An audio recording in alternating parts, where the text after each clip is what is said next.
Bismillahirrahmanirrahim. Assalamualaikum warahmatullahi wabarakatuh.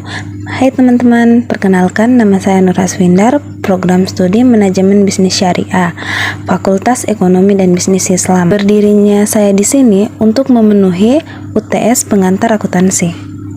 Baik, langsung saja kita ke pembahasan materi. Baik, langsung saja ke materi yang pertama, yaitu pengantar akuntansi dan perusahaan dagang. Pengertian akuntansi. Akuntansi di sini sering disebut sebagai the legend of business. Hal ini karena kegiatan akuntansi sering digunakan di kalangan dunia usaha. Secara umum, kata akuntansi berasal dari bahasa Inggris account yang berarti perkiraan. Secara luas, akuntansi dapat didefinisikan sebagai akuntansi surat seni untuk melakukan pencatatan, pengelompokan, pengkitisaran, dan pelaporan secara penganalisisan terhadap transaksi ekonomi perusahaan guna pengambilan suatu keputusan. Definisi akuntansi dan perusahaan dagang di antaranya yaitu pengertian akuntansi, proses akuntansi, prinsip-prinsip akuntansi, dan klarifikasi perusahaan. Lanjut, peran akuntansi dalam perusahaan dan pengguna akuntansi. Pihak-pihak yang berkepentingan menggunakan laporan akuntansi sebagai sumber informasi utama untuk mengambil keputusan. Informasi lain pun juga diperlukan dalam pengambilan keputusan perusahaan. Informasi-informasi tersebut ditampung menjadi satu, dianalisis, dan pada akhirnya dipakai sebagai dasar untuk pengambilan keputusan. Sebagai suatu sistem informasi, akuntansi sangatlah diperlukan baik oleh pihak inter perusahaan maupun dari luar perusahaan. Secara garis besar, pihak-pihak yang memerlukan informasi akuntansi yaitu manajer, investor, kreditor, dan instansi pemerintah. Lanjut di konsep perusahaan dan bisnis. Dalam buku Raymond menyatakan bahwa perusahaan diartikan sebagai sebuah organisasi yang memproses perusahaan, keahlian, dan sumber daya ekonomi menjadi barang atau jasa yang ditunjukkan bagi pemuasan kebutuhan para pembeli, serta diharapkan akan memberikan laba bagi para pemiliknya.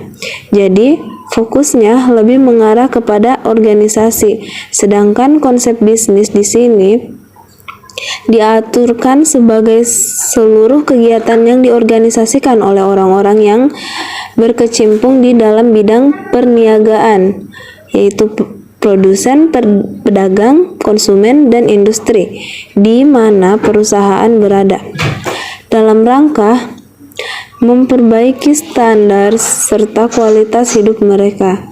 Berdasarkan kedua istilah di atas, dapat disimpulkan bahwa pengertian bisnis lebih luas daripada perusahaan, karena perusahaan merupakan bagian dari bisnis. Lanjut di klarifikasi perusahaan, ada tiga, yaitu perusahaan jasa, perusahaan dagang, dan perusahaan manufaktur. Prinsip-prinsip akuntansi ada 5, yaitu yang pertama prinsip biaya historis, prinsip pengakuan pendapatan, prinsip mempertemukan, prinsip konsistensi, dan yang terakhir prinsip pengungkapan penuh. Lanjut, proses akuntansi. Proses akuntansi akan terus berulang setiap periodenya, mulai dari transaksi keuangan sampai dengan penyusunan laporan keuangan. Proses akuntansi juga terdiri dari 3 tahap, yaitu yang pertama pencatatan dan pengelongan, yang kedua pengkitisaran dan peringkasan, dan yang terakhir itu pelaposan dan penganalisaan. Baik, lanjut ke materi menganalisis transaksi. Menganalisis transaksi menurut Sunarto Zulkifli, secara umum, transaksi dapat diartikan sebagai kejadian ekonomi atau keuangan yang melibatkan paling tidak dua pihak, seseorang dengan seseorang atau beberapa orang lainnya, yang saling melakukan pertukaran, melibatkan diri dalam perserikatan usaha, pinjam-meminjam atas dasar sama-sama suka ataupun atas dasar suatu ketetapan hukum syariah yang berlaku. Menurut Kamus Besar Bahasa Indonesia, transaksi adalah persetujuan jual beli dalam perdagangan antara pihak pembeli dan penjual. Jenis-jenis data analisis yaitu analisis deskriptif, diagnosis, prediktif, preskriptif, analisis eksplorasi, data mining pengutip, dan yang terakhir analisis regresi. Mulai analisis transaksi, yaitu yang pertama menentukan jenis akun, yang kedua terapkan aturan debit dan kredit, dan yang terakhir catatan transaksi dalam jurnal. Manfaat dari adanya analisis transaksi dalam akuntansi. Yang pertama yaitu untuk mengetahui posisi keuangan periode tertentu, untuk menganalisa kelemahan perusahaan yang ada, untuk mengetahui kelebihan perusahaan yang dimiliki, untuk mengetahui langkah lanjutan pengambilan keputusan, dan yang terakhir sebagai bahan evaluasi dan penilaian kerja. Lanjut, jenis transaksi keuangan. Jenis transaksi keuangan terbagi menjadi dua, yaitu transaksi akuntansi berdasarkan hubungan kelembagaan dan transaksi akuntansi berdasarkan tujuan. Lanjut ke materi yang selanjutnya, yaitu proses penyesuaian dalam akuntansi. Pembahasan pertama yaitu karakteristik akuntansi penyesuaian. Terbagi menjadi dua cara, yaitu akuntansi akrual dan akuntansi dasar kas. Lanjut di proses penyesuaian. Untuk mengetahui cara membuat jurnal penyesuaian konsep periode akuntansi, ada beberapa akun yang memerlukan pemutakhiran, yaitu yang pertama, beberapa beban tidak dicatat secara harian, beberapa pendapat dan beban direalisasi dengan berlalunya waktu dan bukan transaksi yang terjadi secara umum. Dan yang terakhir itu beberapa pendapatan dan beban mungkin belum dicatat. Jenis-jenis akun yang memerlukan penyesuaian yaitu yang pertama yaitu beban dibayar di muka, pendapatan diterima di muka, utang beban, piutang pendapatan, bahan habis pakai, kerugian piutang, dan penyusutan. Jurnal penyesuaian. Jurnal penyesuaian adalah jurnal yang digunakan untuk mencatat akun buku besar yang perlu disesuaikan agar menunjukkan keadaan yang sebenarnya. Lanjut ke materi menyelesaikan siklus akuntansi. Definisi siklus akuntansi adalah proses penyusunan suatu laporan keuangan yang dapat dipertanggungjawabkan dan diterima secara umum. Prinsip-prinsip yang dicakup dalam ruang lingkup akuntansi dalam suatu periode tertentu. Fungsi dan tujuan akuntansi. Siklus akuntansi berfungsi sebagai pemasti dengan menghitung jumlah nyata dari penyusutan aset dengan menggunakan metode yang tepat untuk aset tertentu. Adapun fungsi siklus akuntansi meliputi pencatatan transaksi, klasifikasian transaksi, penyesuaian, penutup, penyusun laporan keuangan, dan yang terakhir itu audit dan pemeriksaan.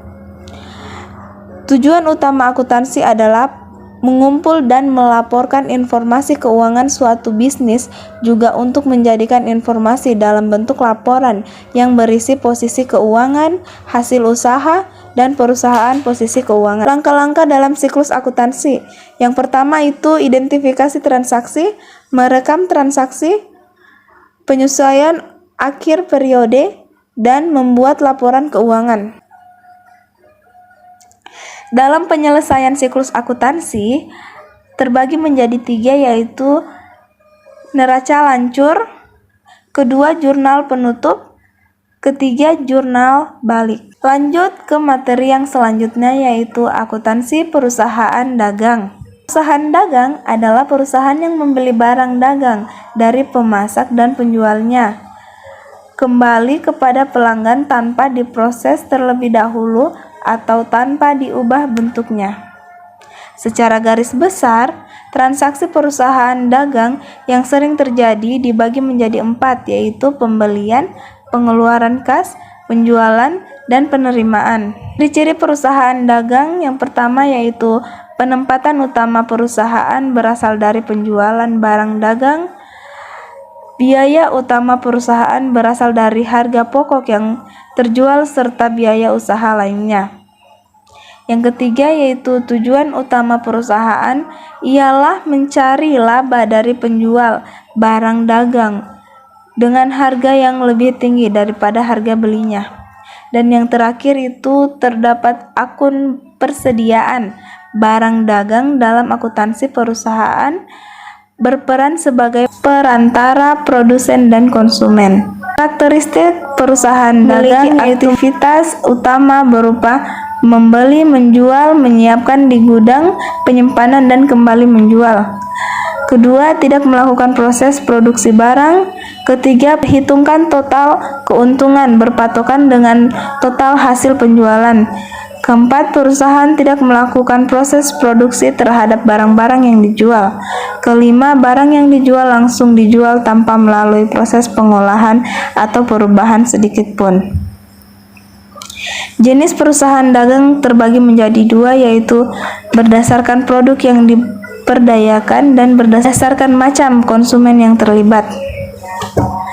Siklus akuntansi perusahaan dagang terbagi menjadi 8, yaitu yang pertama mencatat transaksi, jurnal umum, mencatat di buku besar pembantu, membuat neraca saldo sebelum disesuaikan, jurnal penyesuaian, neraca saldo telah disesuaikan. Keenam, membuat laporan keuangan, membuat lembar kerja akuntansi, dan yang terakhir membuat jurnal penutup. Analisis transaksi adalah kegiatan yang penting dalam tahap siklus akuntansi. Dalam perusahaan dagang, ada beberapa jenis transaksi diantaranya yaitu jasa pembelian, penjualan, membayar upah dan gaji, pembelian aset tidak lancar, asuransi dan pembayaran pajak, membeli barang material. Jenis transaksi akuntansi perusahaan hubungan bisnis, transaksi eksternal dan internal. Lanjut ke materi yang selanjutnya yaitu persediaan. Akuntansi persediaan terbagi menjadi 4, yaitu barang atau perlengkapan. Di sini yang digunakan dalam rangka kegiatan operasional pemerintah. Barang atau perlengkapan di sini yang akan digunakan dalam proses produksi. Barang dalam proses produksi yang dimaksud untuk dijual atau diserahkan kepada masyarakat. Dan yang terlarang yang diserahkan kepada masyarakat dalam rangka kegiatan pemerintahan. Tujuan dan fungsi persediaan. Yang pertama yaitu menghilangkan resiko keterlambatan, menghilangkan resiko dari materi yang dipesan berkualitas sebagai salah satu alternatif. Keempat, mempertahankan stabilitas. Kelima, mencapai penggunaan mesin yang optimal. Keenam, memberikan pelayanan kepada pelanggan.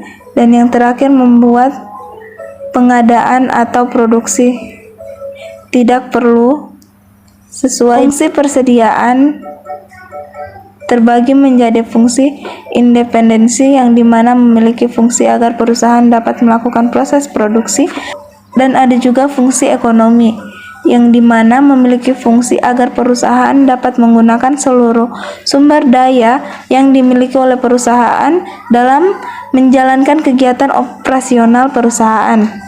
Dan yang terakhir fungsi antisipasi yang dimana yaitu fungsi agar perusahaan dapat melakukan antisipasi pada pembahasan dan permintaan konsumen. Jenis-jenis persediaan. Jenis-jenis persediaan akan berbeda sesuai dengan bidang atau kegiatan norma usaha perusahaan tersebut. Metode penelitian persediaan terbagi menjadi 4, yaitu alokasi harga, masuk pertama keluar pertama, masuk terakhir keluar pertama, bayar rata-rata. Mungkin itu saja materi yang dapat saya paparkan. Lebih dan kurangnya mohon dimaafkan. Wabillahi taufiq wal hidayah. Wassalamualaikum warahmatullahi wabarakatuh.